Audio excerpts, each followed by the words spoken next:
So like I said, we are beginning chapter 6. This entire unit, this chapter is on applications of integrals. So we're going to only do one section today because we're going over the tests in terms of time, and your assignment isn't too bad, not too long, it's in one section. And this section I think you're going to find, you already kind of should know this stuff already. The first one is just pretty much talking about stuff.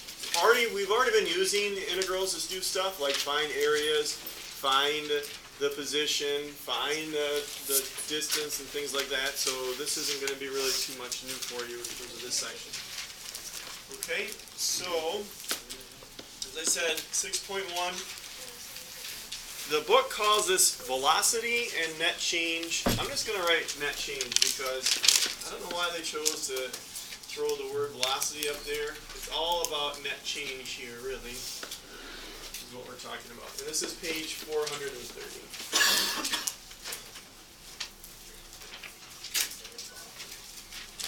So by net change, I don't know if you like that phrase or way of thinking about it, net change. Another way to think about what we're going to be talking about here is the total accumulation.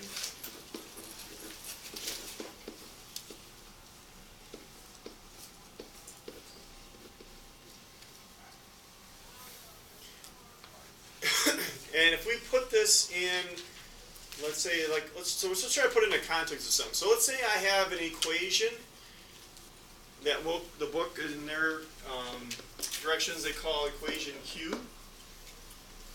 Let's say equation Q stands for the amount of snow outside.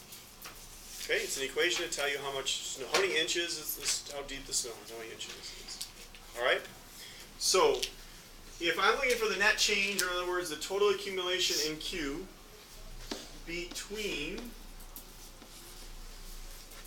time equals A and time equals B, I can use the definite integral to calculate that. I would take the integral from A to B of the rate of change, Q prime of t. So if Q is the amount of inches that you have, the amount of snow you have, Q prime would be how many inches are falling per hour, let's say. That was our units, inches per hour. Okay? It's just the same idea as we've done all along. We've done a lot of problems with velocity. Well, that was a rate. And when we did the definite integral of velocity, what did we find? Position, right? And so when you plug the numbers in, you found the change in position. You found the position at B and then the position at A. So if we think about this in terms of math symbols, when we integrate Q prime, we're going to get Q.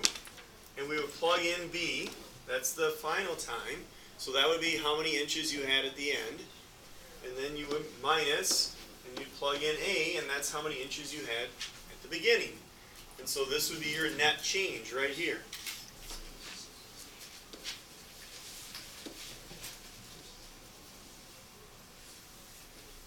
Does that make sense?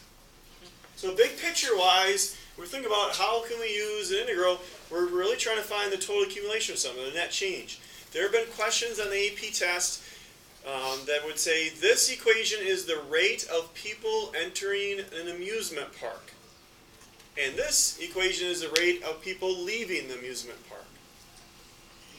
And so you take the rate that were entering the amusement park, and they say how many people entered the park between 8 a.m. and noon. And you would take the integral and you would find out the total number, the total change in those people. Does that make, okay, so you get the idea? Yeah, question. So is it finding the difference between how many people are coming in at 8 compared to how many people are coming in at 9? So if you had an equation for the rate that they're entering, when you take the antiderivative, you get the number that have entered. So you would, and you plug in the top number, that'd be noon, you'd get the number at noon, minus the number at 8, and now you have how many have entered during that time period. So it's just the net change. There have been questions on the AP test that said this is the equation for the rate of sand being pumped onto a beach. They're trying to put more sand back on it, so they have a big pipe pumping it back onto the beach. And this is the equation for the rate of sand being washed away from the tide. There's equations for the number of entries in a like lottery box or something, for tickets or something like that. Question? So basically, like this whole net chain using intros is kind of like how much stuff was moved or like put on there. Exactly. Yeah. Yeah. Like the example I'm here saying is snow. How much snow did we add on there? If we're thinking about in terms of velocity, we get position, it's the change in that position. How far did you move?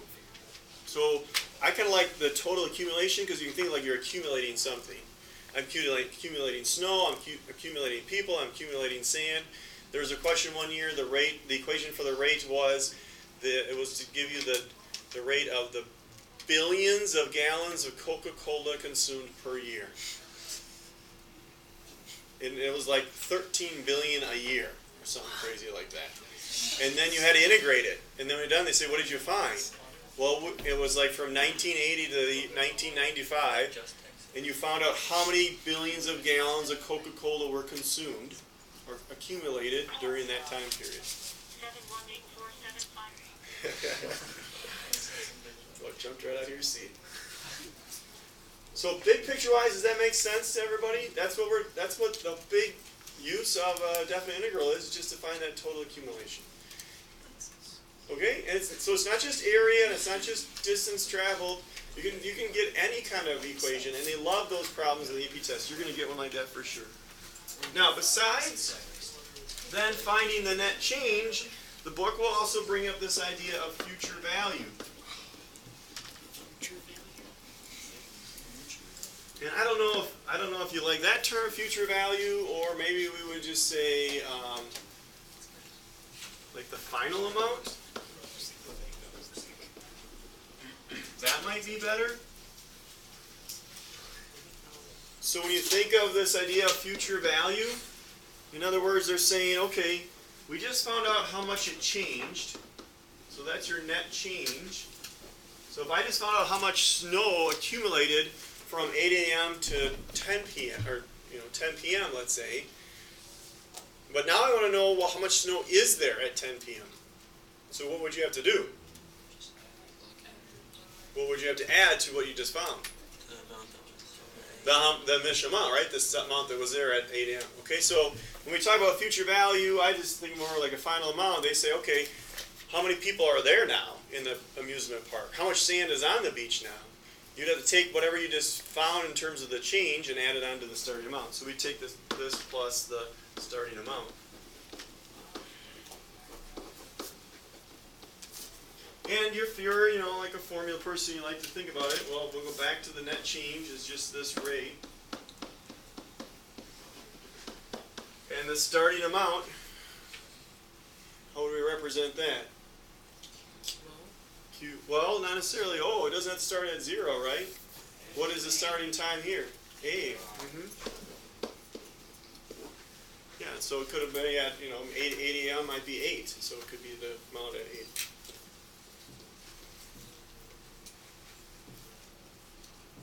All right, let's do. Wouldn't that just be QB then? Pardon me? These are your Yeah, it is, and that's what we're looking for, right? Yeah. Like if you thought about it, because this is Q of B minus Q of A plus Q of A, you get to Q of B. Yeah, and that's our goal. So would we have to write out these steps, or could we just once we got the anti-derived, could we just plug in B? It's integrated. Integrate it? I'm saying do we need to show this step of subtracting A and then adding A back on? Oh, I see what you're saying. Yeah. Well, the problem is, and we're going to talk about, today I'm going to show you how to do a definite integral on your calculator. On the AP test, a lot of times, this part here you might end up have to do on your calculator, or they might give you that amount or something like that, and you're trying to figure out what that would be. So you know this piece and this piece. It's not a matter of just being able to plug that in there. But you're right. If you had, think about the one that, I think Katie, you did one where you had or was it 2B? right, over there. So you had to find the position equation, right, x of t. You could now find the amount, over here, you see what I'm saying? We had velocity, I don't know if it was this particular problem or, oh no, right here, right? Okay, so you had velocity and this is the equation for position. Couldn't you use this to find where you're at 5 seconds? Yeah. Yeah, so you just plug it in, you bet, okay?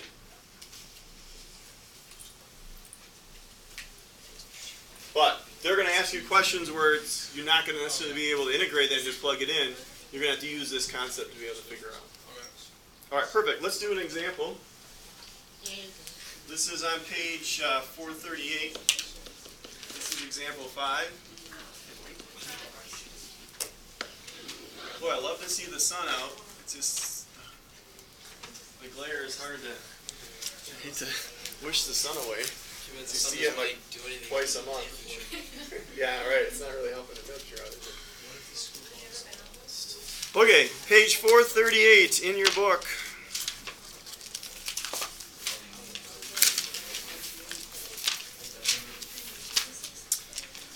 Cell growth.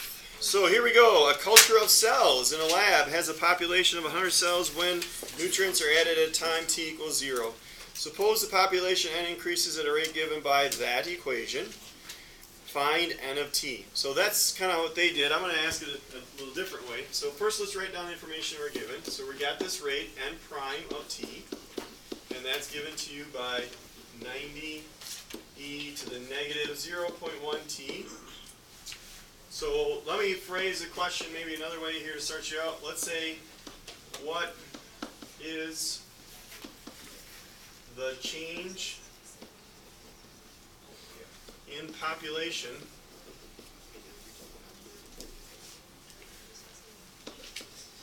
from t equals 0 to t equals 10? All right, so let's go ahead and answer this question first. What's the change in population from 0 to 10? And you know what? I'm pretty confident you can do this on your own, right? So go ahead, you do that on your paper, I'll do that up here, and we'll see how it goes. By the way, to do this integral, notice you're going to need u substitution, letting u equal that exponent.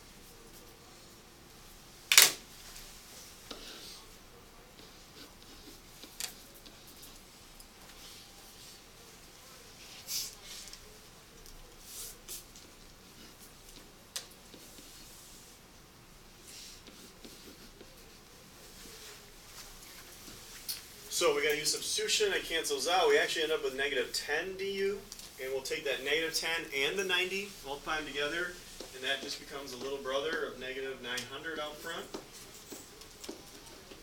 Don't forget to change your limits. Put 0 into this equation for t and try to find u, so you get 0 there. And put 10 into this equation, and you're going to get negative 1. Now, notice, that is a little strange, 0 to negative 1.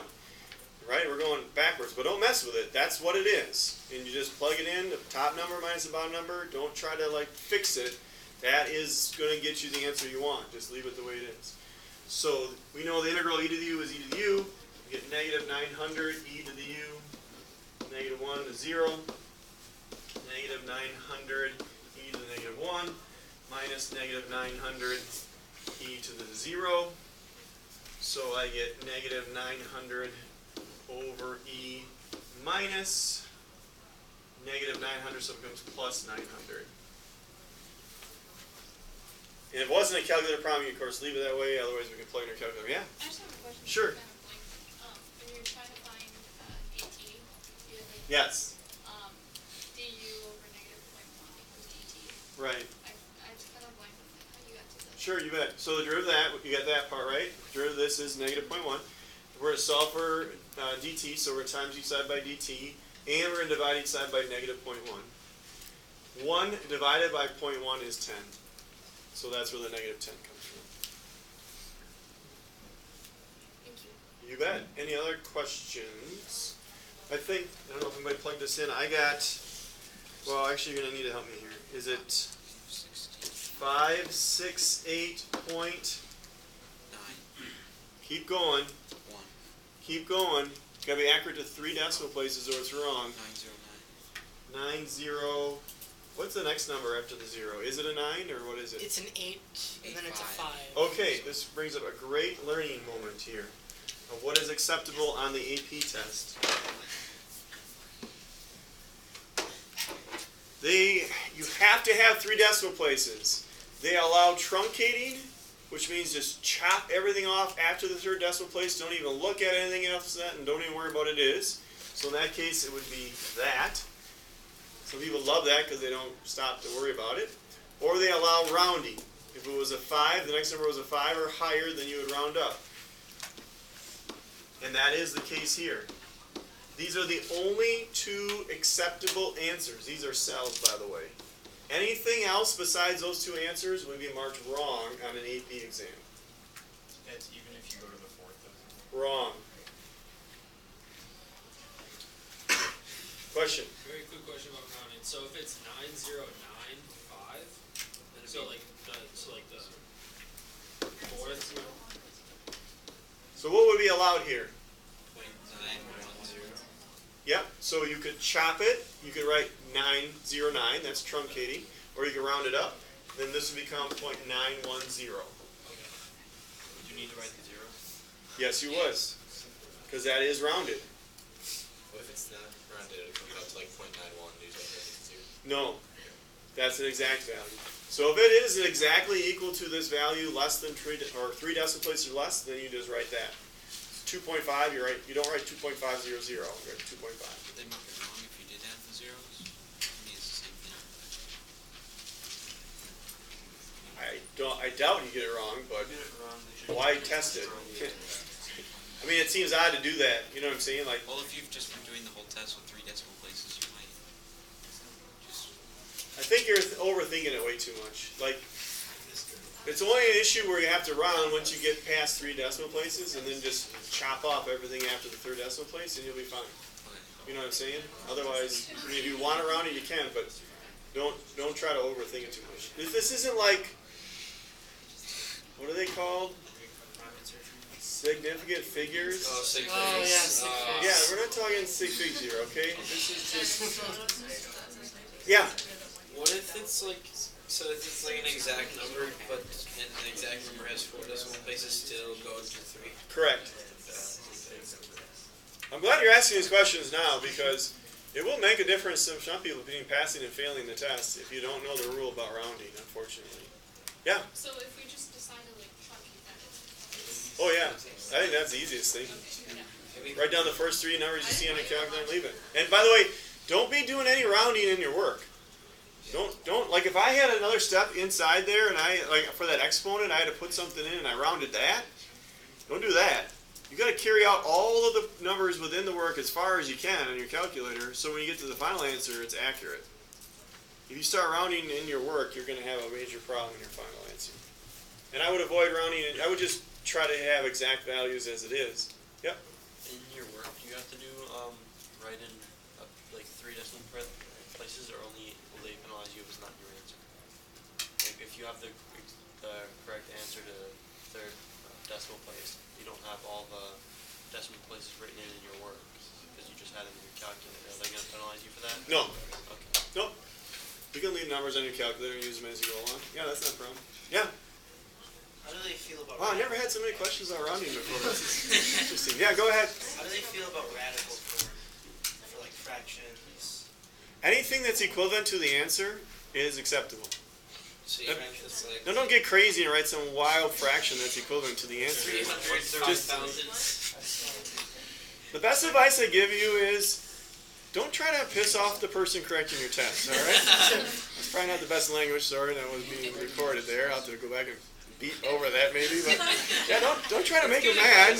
Make it easy for them to correct your test, okay? ln of 0 plus the answer. All right, that's just part A of my little example. Part B. That's good. Let's phrase the question this way. How many cells, well, I don't know, was it in a petri dish or something? I guess it doesn't matter. How many cells at t equals 10? Yeah. How many cells at t equals 10? Yeah, right, exactly. So how would you do that? You take the you add plus You bet. How many did we have to start with? Or at the beginning of our integral at least? 100. You got it. So all I got to do is take the number I just had, 568.909, and add 100 onto it, because that's how many I had at that starting time, whatever it is. It doesn't have to be 0. And there you go. Now, I'm going to go back to Bradley's question. How could you have done this maybe differently? You could have taken the integral of this, not the definite integral, but the regular integral, the indefinite integral, with a plus c, and then you would have to solve for that c value using the value they gave you. So at time 0, you had 100. You'd plug that in and find c, and now you have an equation for the amount of cells, and you could then take 10 and plug it in there and get the answer. So you could do it that way too. That would be perfectly fine. It'll get you the same answer. Wonderful. All right. Let's do another example. Oh no, sorry. I want to talk about, that's probably not for that kind of example. I do want to talk about one specific kind of net change problem, and that is knowing the difference between distance and displacement.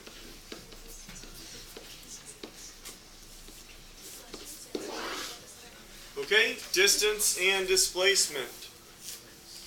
So, hopefully all you physics majors out there, you got this thing down now. We've talked about it in here. Hopefully everybody's got it down. Didn't I share the story about homecoming week and pajama day? Yeah. All right, so hopefully that helps you understand the difference. Did you share it in here? Yeah, I think you did. You were probably sleeping that day, maybe. Okay, distance and displacement. Yeah, I was thinking about pajamas. Yeah, he's dreaming of wearing his pajamas. So, if I draw you a graph of velocity, let's say we have a velocity graph that looks like this. And maybe this area there is 7 and this one is 3. If I take the integral from 0 to 4, just the straight up integral of v of t, what do I get? Well, I mean, just the number first, and then we'll talk about what it means. Yeah, you got the right idea, but kind of the right idea. You got the right idea, but not the right word. But don't worry about the word. What does it equal, number-wise? 4, correct.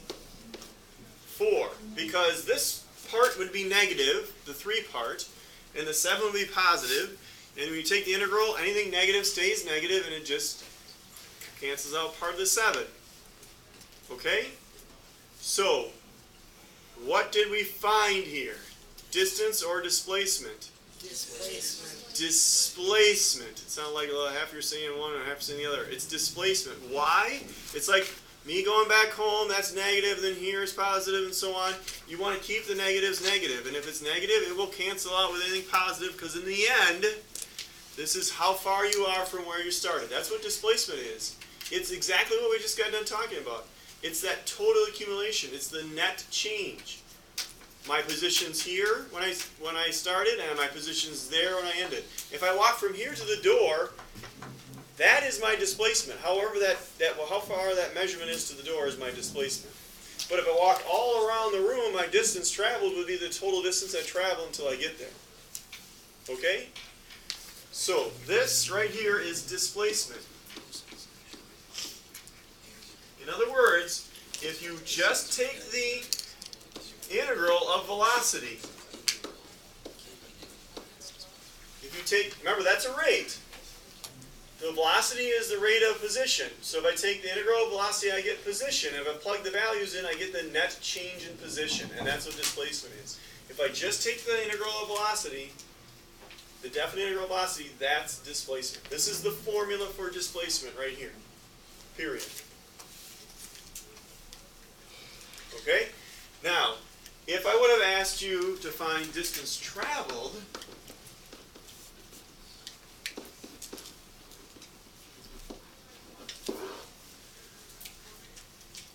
what would that answer be? It would be 10, because this stuff down below here, this negative stuff, we would want to make it positive. So it would be 7 plus 3, and you get a distance of 10.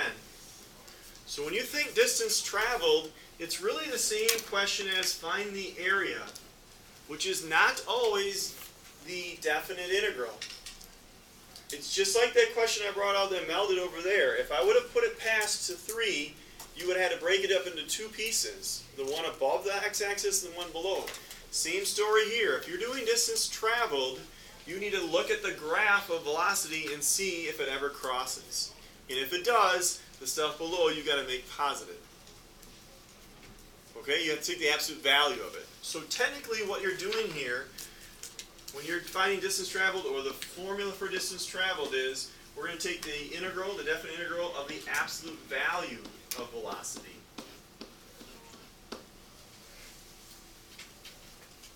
That's what we're doing.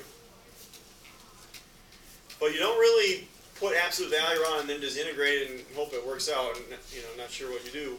What you do is you look at the graph.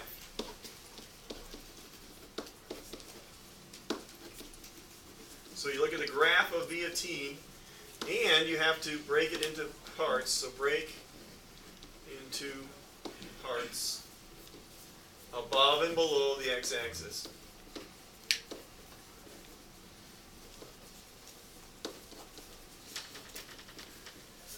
That's how you deal with that. So really what's going on here for that last problem, it's the integral from 0 to 2 of v of t plus the integral from 2 to 4 of v of t. And the second one, when we see the graph, we know it's negative, so we want to take the absolute value of that. And if you don't have a graph and you don't know which one, you know where it crosses because you can find the zeros, the x-intercepts. You're not sure which one's above or below. You just do each piece, and whichever one is negative, just take the absolute value of it and then add it together. Yeah.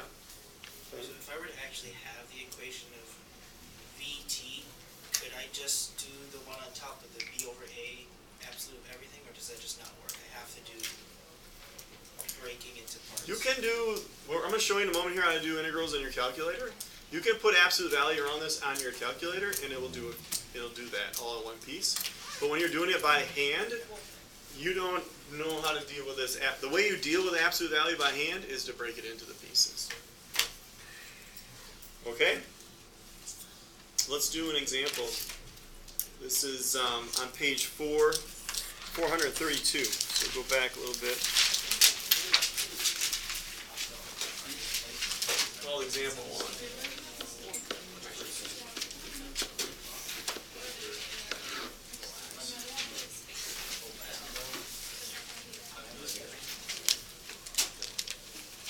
Alright, example 1, displacement from velocity. Again, I think it's strange that they titled this whole section velocity and net change when you're really talking about displacement and distance traveled, which is really just net change. But anyway, it says, example 1, a jogger runs along a straight road with that velocity. So you're going straight. Think of it like a particle moving along the x-axis.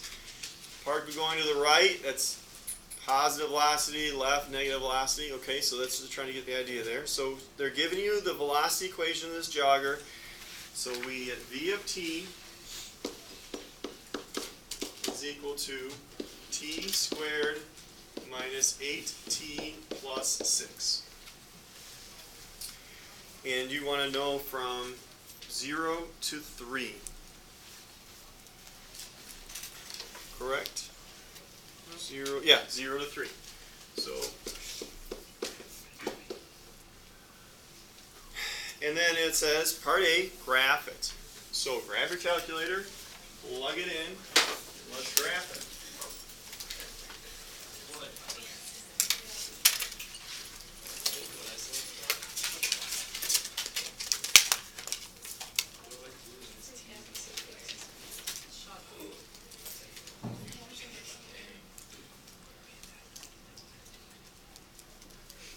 And you can move your window around, play with it a little bit.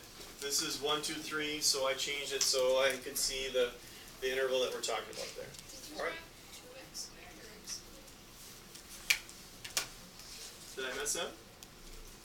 I did, isn't that right? 2x squared? That's okay. I'm known to make a mistake once in a while. Once a day. Once a period, maybe. I don't know. All right, so there's our graph. Beautiful. Why would they want you to graph it? Because if they're going to ask you to find the distance traveled, you got to look at the graph to see where it crosses, right? That's what we're looking for. Then it says, determine when the jogger moves in a positive direction and when it moves in a negative direction. Well, what tells you the direction something's going? Well, let me start with this question. How do you know when something is stopped? Velocity is 0. So if it's going in a positive direction, velocity would be positive. And going in a negative direction, velocity would be negative. So we look at this graph. This is velocity. What happened right there? It stopped at t equals 1, right? And which direction is this jogger going before 1? Positive. So that's the answer to that question. Positive between 0 and 1, and then in a negative direction between 1 and 3. And I think that's all they didn't worry about after 3. Okay, but we're going positive again. Perfect. Then it says, next question, part B. Find the displacement of the jogger on from 0 to 1, 1 to 3, and 0 to 3, and then the distance traveled. Okay, so here's where I'm going to show you how to do a definite integral on your calculator. This is not an optional skill. So I know some of you know how to do it already or kind of figured out, there's actually 2 ways, and make sure you know both ways. When you get your AP exam, and it's a calculator active part of the test, again, there's 3 things you can do with your calculator, and you don't have to show work. This is one of them. So let me give you a major hint, and I'll keep reminding you of this. If you got an AP test in front of you, and it's a calculator section, and you have to do a definite integral, you should use your calculator. Because there's about a 75% chance you would not be able to do it by hand. And you're going to sit there and struggle and struggle and struggle with it, and then finally realize, shoot, I can't do this by hand, I should have used my calculator. So make sure you can do it on a calculator. Alright, so how does it work? There's 2 ways. One is with a graph. We already have a graph up, so we're going to start with that one. Everything you do with graphs is under calc. So hit second, calc, which is above the trace key. You'll notice 7, the integral symbol there. And we'll do the derivative today yet too. That's number 6. So go to 7, hit enter. We're going to find the displacement from 0 to 1. So if we want to take the definite integral from 0 to 1, it says lower limit. You just type in, we want 0 to be our lower limit, it said. Enter. And we want upper limit, that's going to be 1. Hit enter. And there we are. It shades it in for you even. Very cool. So, notice the answer, 2 2/3. On your test, you would write the integral from 0 to 1 of 2t squared minus 8t plus 6 dt equals 2 2/3. That's all you would have to show for work. I'm going to sketch this. So that's what that piece is right there, 2 2/3. So they wouldn't take decimal answers? Oh, if you were, okay, if you wanted to, all right, great question, because you might be looking at it thinking, what the heck, why did he say that? It's 0.66666 and then a 7. Well, I just know after using calculator a lot that this is just the calculator's way of saying 2/3. That just set around up. But you could write 0.666, and you could write 0.667, and those will all be accepted. Now, let's do the same thing here. We're going to go from 1 to 3. So, second calc. No, don't do that. Let me show you the other way. Sorry. I almost forgot. I want to show you two ways. So that was with the graph. Now, we're going to do it from 1 to 3 using the math feature on your calculator. So hit your math button, please. And go down to the FNINT, finite integral. For me, it's number 9. And hit enter. Now, some people have an older version of calculator, which is completely fine. FNINT. You have that sitting there right now. And this is what you would enter into that parentheses. You would first enter in the equation, then a comma, which is above the 7 key, x, so the variable always comes next, and it's going to be an x always, comma, the lower limit, comma, the upper limit.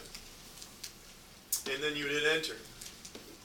If you have one like me, it looks more like what you used to seeing. So you just type in all that stuff. You can see the lower limit is 1, and the upper limit is 3. And then we're going to throw the equation in there. You could actually put y1 in right now because you have it in there, but I'm going to go 2x squared. It was minus 8x, right? Plus 6. And then go over and you have to enter an x in there. And then hit enter. So either way, you plug that information in and you get negative 2 2/3. Yeah? I just want to extend the offer to the class. If any of you have the old F integral function, I can give you the new OS right now if you need it. Yeah, and don't they have to have the certain input? Oh, they have that if they have the older one? I can send it to anyone if they need it right now. What? If they have. Who has the FNINT parenthesis, the older version? I do. Okay, you can actually upgrade your operating system to the newer version like everybody else, and that is not going to do that right now because I'm going to finish notes, but later on when we're working on homework, he's offering to do that for you. Thank you, that's very nice. Alright, so we got negative 2 2/3 here. So, what is the displacement from 0 to 3? 0. And what's the distance traveled? 5. So 2 2/3 plus 2 2/3 is 4 4/3 or 5 1/3.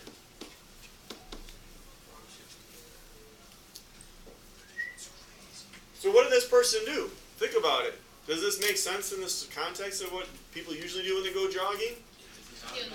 Yeah, they left, they ran down the road straight ahead, they stopped and turned around after 2 2/3 of a mile, far farther than I can make it, and then they ran back home. So their displacement is 0, and their total distance they ran was 4 1/3. Perfect. Now, I want to also show you while your calculator is right there how to do a derivative on your calculator.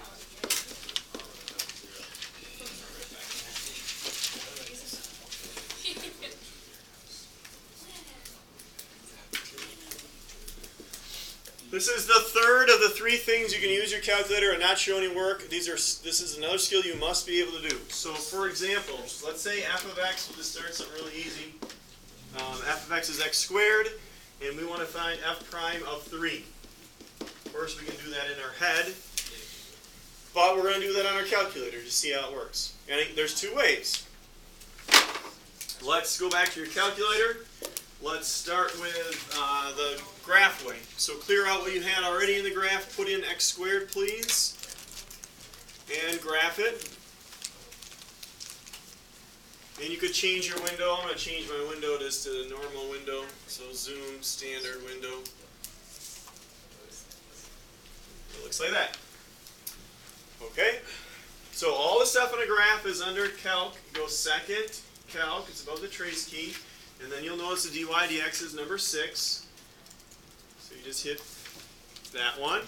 And then you can just type in any number. We want to find it at 3. You can enter 3, hit 3 and hit enter. And voila, there is the derivative. That's the slope, that's the rate.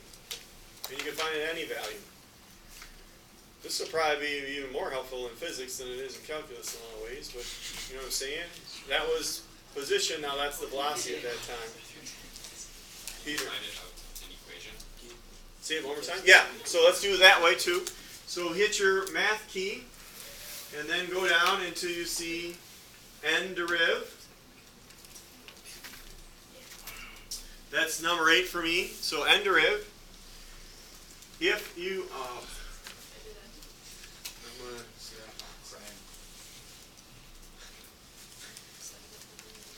math n deriv.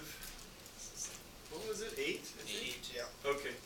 Now, if you have the older version, at least for now, while you still have it, it would be n deriv. I think it's capital, right? Deriv. Then you'd go the equation, comma, the variable which is x, and then the number. So it's those 3 things. If you have a newer version, so that's the older version. If you have the newer version, you would just type the x in there, so you can kind of see where you have to put everything in. And then the equation, x squared, and then arrow over, and then we said 3. Can you find it? So like gives you an equation. So like. Oh, I see what you're saying. Equation like x to the 5th. Can you take the derivative just of an equation, not add a numerical value? Yeah, right. If you spend a little more money, another $100 in a calculator, you can, but not on the one you have. Same goes for integral program. Yeah. Like a TI-89 will do that for you. Well, they'll do algebra. The ones that are banned on for the AP test? They're banned on the ACT test, but they're not banned on the AP test. And there really isn't any advantage. But that kind of shows you why most of the test is non-calculator now. And, you know, it's interesting. Over the years, I've had a few students that have gone out and spent the $200, whatever it was, to get one. And all those kids have done really poorly on the AP test because they relied so much on the calculator and never really learned how to do anything by hand. And then when it came time for the test, they had to do it by hand. They just were at a loss. So there aren't any questions in the test that give those people an advantage, even on the calculator problems. There isn't anything that your calculator or that calculator would do that would give you an advantage over what you have. So don't run out and, you know, So we're better trade off in your we're better off with one of those things with little beads that you slide across. the abacus, maybe. Yeah. That's not allowed on the AP test. Really? That's so funny. It makes noise. Not only that, I don't know. Some of you still have a scientific calculator kicking around your house. You know, you might have got at the gas station, Yeah. when you filled up for a free tank of gas. Something, I don't know. Those aren't allowed either. What not? They're illegal calculators. That's so funny. Well, I think the reason why is, over the years I wondered why. But I think why is because they don't do the required functions that you would need, and they don't want people to walk in there thinking that if they bring a scientific calculator, it's going to cover everything that would be required of the test. So I think that's why they're not allowed, is because they just can't Some people do what they're supposed to do. sound like scumming something. Yeah. Okay. We are ready to do some work.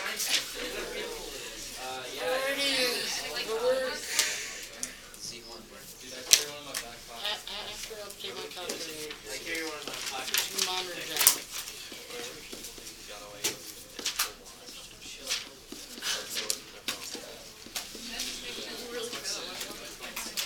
That's also true. So, not many problems, but there are parts A, B, C, that sort of thing, especially at the beginning. Now, listen carefully to the directions. I do want you to practice doing integrals in a calculator. It takes practice. So, and you'll be excited to hear that, because it's easier than doing it by hand. So any problem that says, graph this out, graph it on your calculator, sketch it on your paper, and then you may use your calculator to do the definite integral only for questions that say graph it. Which, by the way, is most of the questions, especially the ones at the very beginning. Okay? So only because we used to assist graphics. Yes, only, and that'll be a lot of them, but I do want you to practice it. Only when it says graphics.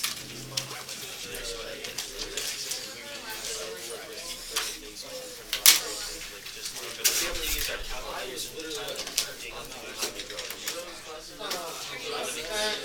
Print little stickers so they can have